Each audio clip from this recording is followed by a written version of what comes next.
Chittattukara saint Sebastian ദേവാലയത്തിൽ വലിയ നോമ്പാചരണത്തിന്റെ ഭാഗമായി ധൂമ പ്രദക്ഷിണം നടന്നു. നൂറ്റാണ്ടുകളുടെ പഴക്കമുള്ള പൈതൃക പാരമ്പര്യമാണ് നോമ്പുകാലത്ത് വെള്ളിയാഴ്ചകളിൽ നടത്തുന്ന ധൂമ പ്രദക്ഷിണം.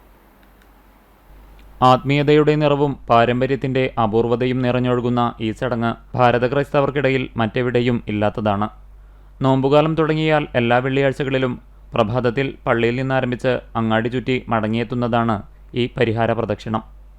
ചിറ്റാട്ടുകര ഉൾപ്പെടുന്ന ബ്രിട്ടീഷ് മലബാറിൽ 1801, 1802 കാലഘട്ടത്തിൽ പൊട്ടിപ്പുറപ്പെട്ട സാംക്രമിക രോഗമായ വസൂരി പല പ്രദേശങ്ങളിലും വ്യാപിച്ച് കനത്ത ജീവനാശങ്ങൾ ഉണ്ടാക്കിയതായി ചരിത്രം പറയുന്നുണ്ട്.